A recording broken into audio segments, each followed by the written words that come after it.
அன்பார்ந்த நேயர்களே, இன்று உங்களுக்கு ஜெயின சமயம் எப்படிப்பட்டது, அதை எப்படி புரிந்து கொள்ள வேண்டும் என்பதற்கான முன்னுரையாக சில கருத்துக்களை உங்களுக்கு நான் சொல்ல விழைகிறேன். மனித பிறப்பியிலே மனிதனுக்கு இருக்கக்கூடிய இந்த புலன் ஆற்றல்கள் மற்ற உலகிலே இருக்கின்ற எல்லா ஜீவராசிகளிலிருந்தும் வேறுபட்டு நிற்கின்றது. ஆறறிவு என்கின்ற ஒரு நிலை மனிதன் ஒருவருக்கே இருப்பதினாலே இயற்கையால் படைக்கப்பட்ட எல்லா உயிர்களிலும் மனித பிறவியே உயர்ந்தது என்பதை நாம் உணர முடிகின்றது.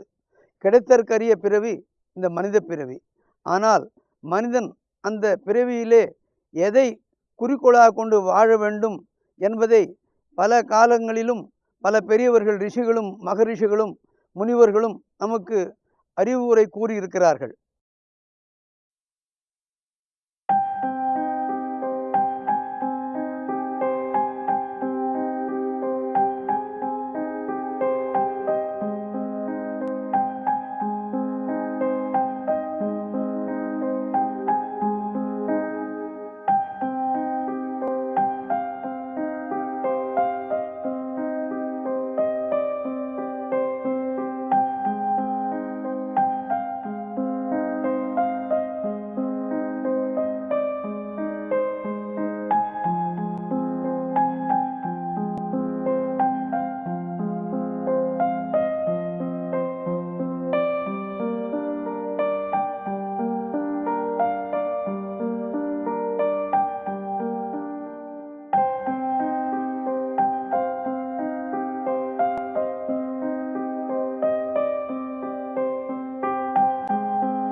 அப்படி கூறுகின்ற பல நிலைகளிலே 24வது தீர்த்தங்கராக வந்திருக்கின்ற பகவான் மகாவீரர் அவர்கள் தான் வாழ்ந்த காலத்திலே இருந்த மக்களிடையே இருந்த வேறுபாடுகள், ஏற்றத்தாழ்வுகள், ஜாதி சமய சண்டைகள் இதையெல்லாம் பார்த்த பிறகு மனித இனம் சீழடைந்து கொண்டிருக்கிறதே, இதை எப்படி திருத்த வேண்டும் என்று அவர் விழைகிறார்.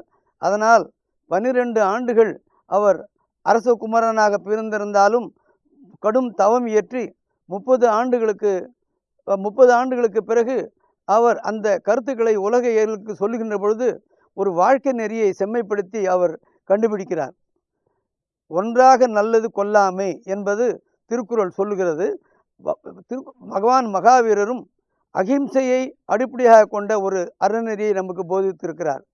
மனித வாழ்க்கையில் எந்த உயிருக்கும் யாரும் துன்பம் செய்யக்கூடாது.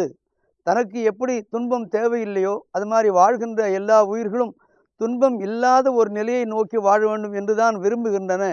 எனவே அத்தகைய நிலைக்கு மனிதன் வாழ வேண்டுமேயானால் தனக்குள்ள கஷ்டங்களையும் தான் தாங்கிக் கொள்ள வேண்டும். மற்றவர்களுக்கு தன்னால் எந்த விதமான துன்பமும் ஏற்படக்கூடாது என்பதை ஒரு வாழ்க்கை நெறியாக கொண்டு வாழ்வதுதான் அடிப்படை நெறியாக என்று இருக்க வேண்டும் என்று அவர் போதிக்கிறார். ஒன்றாக நல்லது கொல்லாமை மற்றும் அதன் பின்சார பொய்யாமை நன்று என்று அவர் கூறுகிறார். அது எப்படி என்றால், பிறருடைய கருத்துக்களை தனக்கு தெரிந்திருந்தாலும் காலத்திற்கு ஏற்ப சமுதாயத்திற்கு எப்படி அது பயன்பட முடியுமோ, யாருக்கும் தீங்கு இழைக்காத நிலையில் இருக்கிறதோ அத்தகைய கருத்துக்களை மாத்திரமே வெளியிட வேண்டும் என்பது மனித வாழ்க்கையின் ஒரு நோக்கமாக இருக்க வேண்டும். எனவேதான் உற்றநோய் நோன்றல் உயிருக்கு உருகன் செய்யாமை அற்றே தவத்திற்கு உரு என்கின்ற தவத்தினுடைய ஒரு விளக்கத்தை சொன்ன திருக்குறள் ஆசிரியர் கூட இந்த உள்ளத்தால் உள்ளலும் தீதே என்கின்ற கருத்தை அடிப்படையாக கொண்டு சொல்லுகின்றார். வாய்மை எனப்படுவது யாதெனின் யாதொன்றும் தீமை இல்லாத சொல்லல் எந்த கருத்தை சொன்னாலும் யாருக்கும் இடைஞ்சல் இல்லாத கருத்துக்களை சொல்ல வேண்டும் என்று. எனவே முதற்கண் அகிம்சை, இரண்டாவதாக பொய்யாமை, மூன்றாவதாக திருடாமையை ஜெயினம் வலியுறுத்துகிறது. மகாவீரர் என்ன சொல்கின்றார்? உலகில் இருக்கக்கூடிய எல்லா பிரச்சனைகளும் நம்ம பார்த்தோம்னாக்க அடிப்படையில் மற்றவர்கள்ட்ட இருக்கக்கூடிய பொருள் நம்மகிட்ட இல்லையே என்கின்ற ஒரு ஏக்கத்தினாலே அவர்களுடைய உத்தரவை பெறாமல் அவர்களிடமிருந்து அபகரிக்கக்கூடிய அந்த தவறுதல் இருக்கின்றவே, அதுவே பலவிதமான குற்றங்களுக்கும் அடிப்படை காரணமாக அமைவது என்பதினாலே பிறன் பொருளை கள்ளத்தால் கல்வேம் எனல் என்பது உள்ளத்தால் நினைத்தால் கூட பாவம்தான் என்று திருக்குறள் ஆசிரியர் வலியுறுத்தி கூறுகிறார். ஆக அகிம்சை, பொய்யாமை, திருடாமை இதற்கு பிற்பாடு அடுத்து மனிதன் கடைபிடிக்க வேண்டிய அடிப்படை நெறி என்னவென்றால் பிறனில் விழையாமை, பிரம்மச்சரியம், ஒழுக்கத்தோடு வாழக்கூடிய அந்த வாழ்க்கை நிலை, அதை அவர் வலியுறுத்தி சொல்கின்றார். அப்போ பிறனில் விழையாத பேராண்மை சான்றோர்க்கு அறனொன்றோ ஆன்ற ஒழுக்கு என்கின்ற ஒரு கருத்தை திருக்குறள் ஆசிரியர் சொல்லியிருப்பதைப் போல ஜெயினம் பிரம்மச்சரிய விரதத்தை 4வது விரதமாக கடைபிடிக்க வேண்டும் என்று வலியுறுத்தி கூறுகிறது.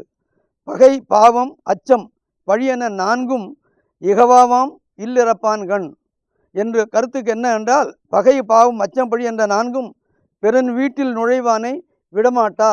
எனவே அந்த தவறுதலிருந்து ஒருவன் தன்னை காப்பாற்றிக் கொள்ள வேண்டும் என்பதை வலியுறுத்தி கூறுகிறது ஜெயினம். அடுத்தபடியாக மிகுபொருள் விரும்பாமை என்கின்ற ஒரு கருத்து மிக மிக முக்கியமானது.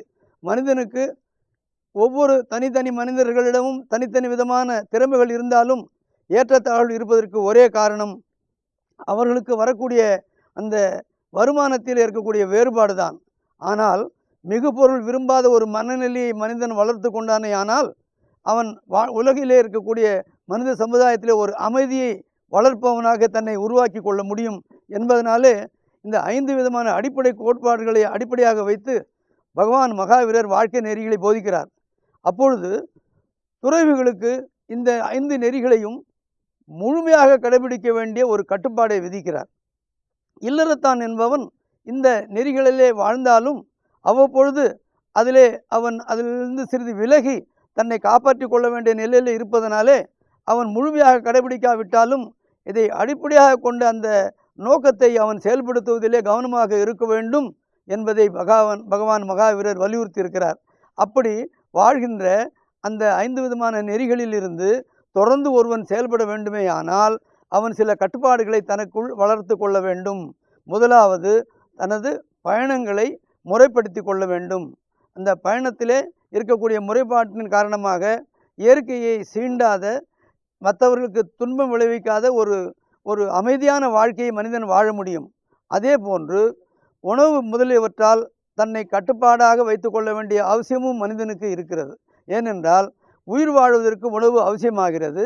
ஆனால் அந்த உணவானது எப்படிப்பட்ட உணவாக இருக்க வேண்டும் என்றால் பிற உயிர்களுக்கு துன்பம் இழைக்காத நல்ல முறையிலே மரக்கறி உணவுகளை உண்பதினாலே, ஒரு புலனுள்ள உயிருள்ள அந்த உணவை உண்பதினாலே மனிதனுக்கு நீண்ட ஆயுளும் வரும், மற்ற விதமான எந்த விதமான வியாதியிலிருந்து தன்னை அவன் பராமரித்து கொள்ள முடியும் என்பதனாலே மரக்கறி உணவை ஜெயினம் மிகவும் உறுதியாக வலியுறுத்துகிறது. அடுத்தபடியாக அதாவது உணவு பழக்கங்களிலே முறையாக இருக்க வேண்டும். அப்போ அதுக்கு சில கருத்துக்களை வலியுறுத்தி சொல்லுவதற்கு திருக்குறள் ஆசிரியர் சொல்லியிருப்பது போல, உண்ணாமை வேண்டும் புலால் பிரிதொன்றன் புண்ணது உணர்வார் பெறின் என்று ஏன் சொல்லியிருக்கிறார்?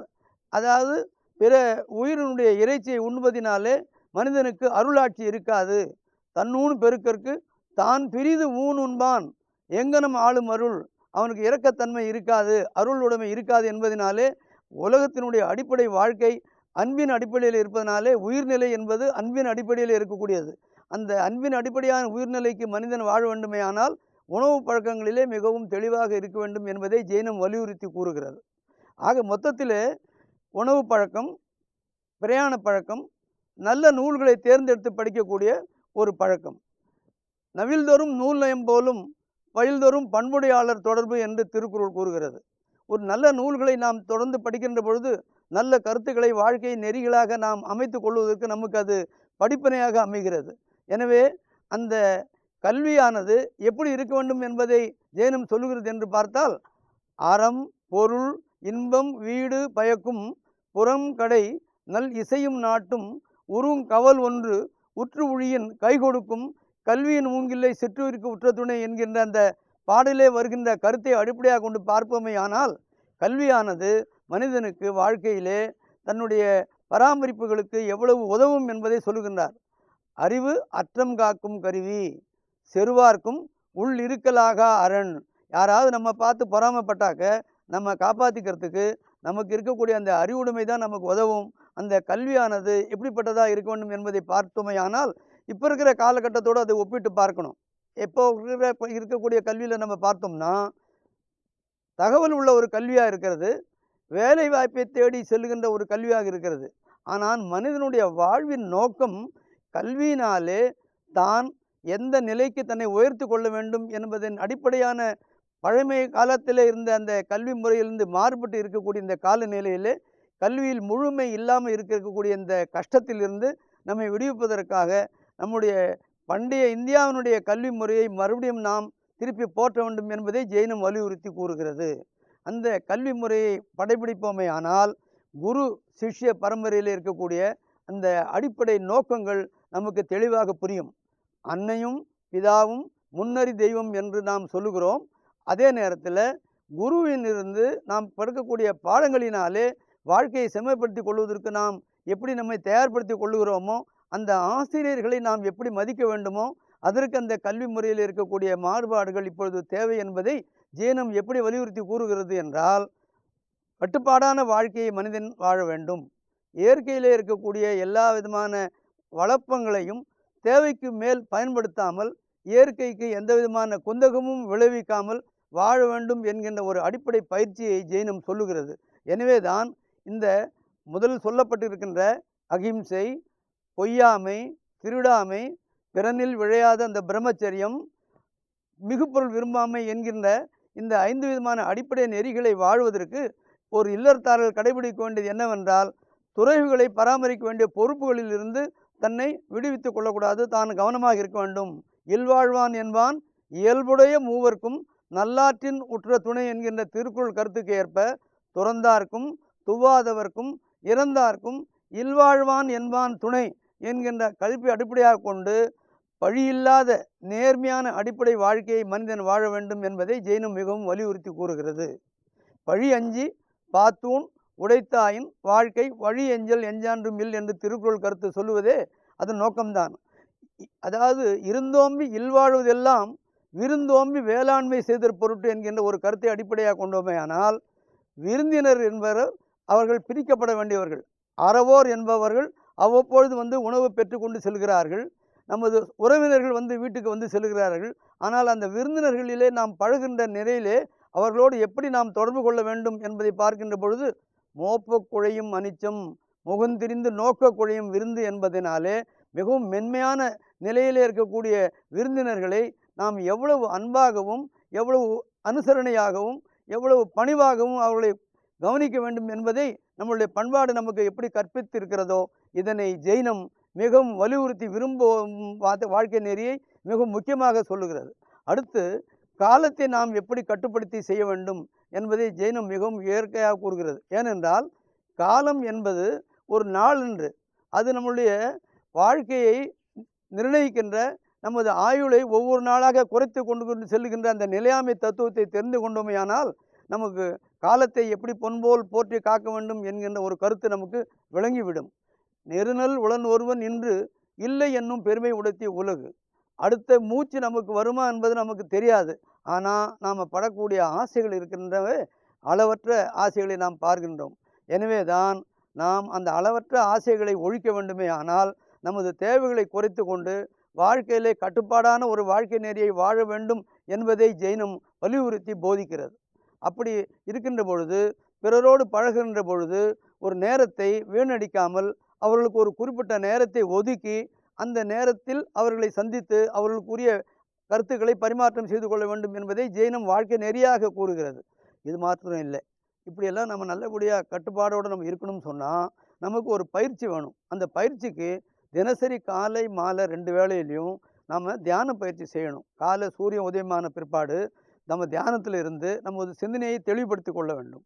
அதே மாதிரி மாலையிலேயும் ஒரு குறிப்பிட்ட நேரத்தில் தியான பயிற்சி செய்ய வேண்டும். இதை ஒரு விரதமாக ஜெயினம் சொல்லுகிறது. அடுத்தது இந்த வாழ்க்கை நெறிகளை நீங்கள் முழுமையாக பார்த்தீங்கன்னா ஒரு பெரிய உண்மை தெரியும். எங்கேயும் இறைவனுடைய பெயரை எங்கேயும் குறிப்பிட்டு சொல்லாமல், இன்னாரை தான் நீ வழிபட வேண்டும் என்பதை வலியுறுத்தியும் சொல்லாமல், வாழ்க்கை நெறியை நீ முறையாக வைத்து கொண்டே ஆனால் இந்த வாழ்க்கையானது உன்னை சூழ்ந்திருக்கக்கூடிய ஒரு சமுதாய அமைப்புக்கு எந்த விதமான இடைஞ்சலையும் செய்யாமல் இருக்கக்கூடிய ஒரு நல்ல நிலையை உன்னால் ஒரு நல்ல மனிதனாக வாழ முடியும் என்பதை ஜெயினம் மிகவும் வலியுறுத்தி கூறும். இப்போது சில பேர் இரவு சாப்பாடு சாப்பிடுவதில்லை. ஜெயினர்கள் முக்கியமாக இரவு சாப்பாடு சாப்பிடாது இருக்கிறதுக்கு காரணம் என்னவென்றால், காற்றிலே இருக்கின்ற இயற்கையோடு இருக்கின்ற சூரிய ஒளிக்கு பிறகு இருக்கக்கூடிய அந்த காற்றிலே வருகின்ற அந்த கிருமிகளினாலே உணவில் வரக்கூடிய அந்த வியாதியின் அடிப்படையிலே அதை தவிர்ப்பதற்காக சூரிய அஸ்தமனத்துக்கு முன்பாக உணவை சாப்பிட வேண்டும் என்பதை ஒரு வாழ்க்கையிலே விரதமாக ஜெயினர்கள் கொண்டிருக்கிறார்கள். இது அன்றாட வாழ்க்கையில் இப்போ இருக்கக்கூடிய மருத்துவர்கள் கூட இதை பாராட்டுகிறார்கள். இப்படிப்பட்ட உணவு பழக்கம் உள்ளவர்களுக்கு வியாதி வராது. அப்போது அற்றார் அளவறிந்து உண்க என்கின்ற ஒரு உணவு பழக்கத்தை ஏன் சொல்லுகிறார் திருக்குறளாசிரியர்? நம்ம அளவோடு சாப்பிட்டு மரக்கறி உணவு சாப்பிட்டு புலாலை தவிர்த்து வாழ்க்கை நெறியை நாம் முறையாக அமைத்து கொண்டுமே ஆனால் நம்மளுடைய உலகிலே இருக்கக்கூடிய மற்ற ஜீவராசிகளுடைய அந்த உயிர்ப்பு நிலை கெடாது.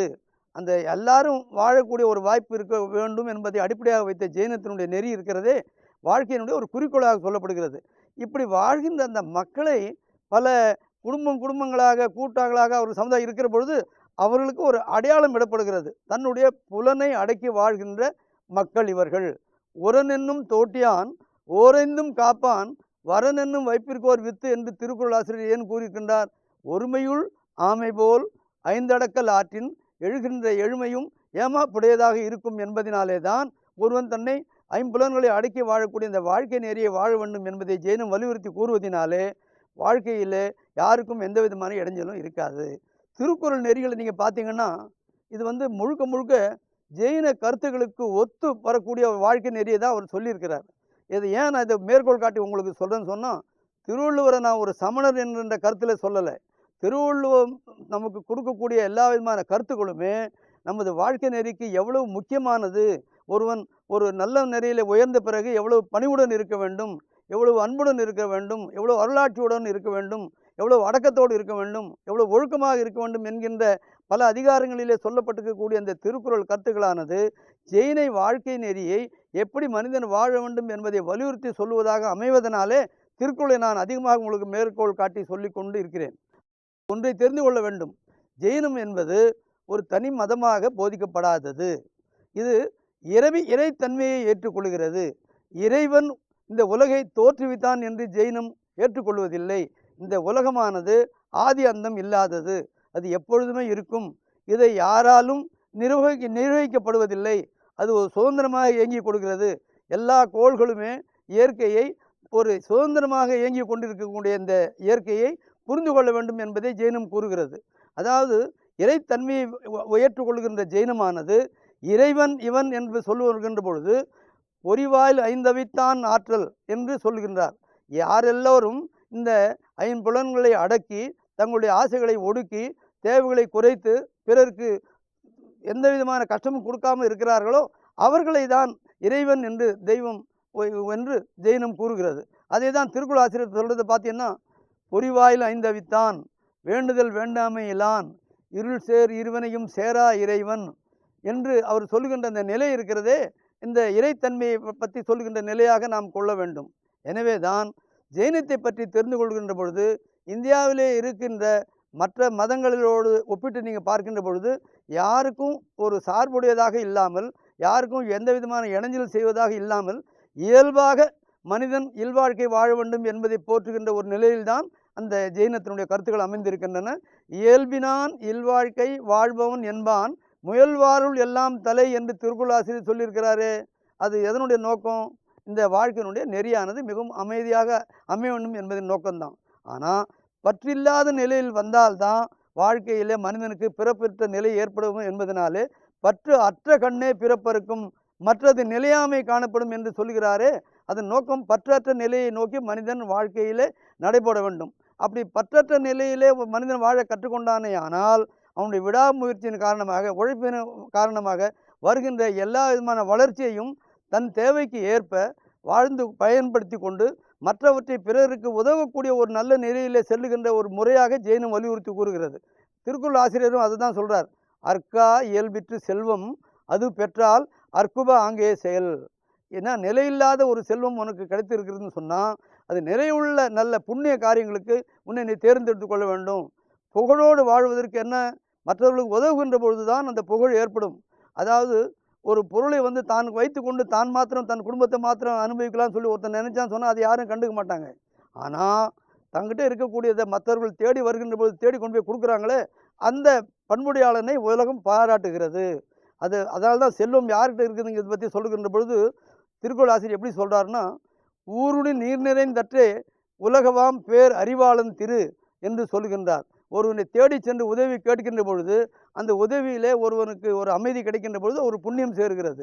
அதே மாரி "பயன்மரம் உள்ளூர் பழுத்தற்றால் செல்வம் நயனுடையான் கண்படின்" என்கின்ற அந்த நயப்புள்ள உள்ளமுடைய அந்த மனிதனுக்கு இந்த செல்வம் பயன்படும், அந்த உலகத்துக்கு அந்த பயன்படும் என்பதை சொல்லுகின்ற போது, "மருந்தாகி தப்பா மரத்தற்றால் செல்வம் பெருந்தகையான் கண்படின்" என்கின்ற பொழுது, முழுமையாக தன்னை அர்ப்பணித்துக் கொண்டு பொது மக்களுக்கு சேவை செய்கின்ற வாழ்க்கை நோக்கமே சரியான மனித வாழ்க்கைக்கு அடிப்படையானது என்பதை ஜெயினம் வலியுறுத்தி கூறுகிறது.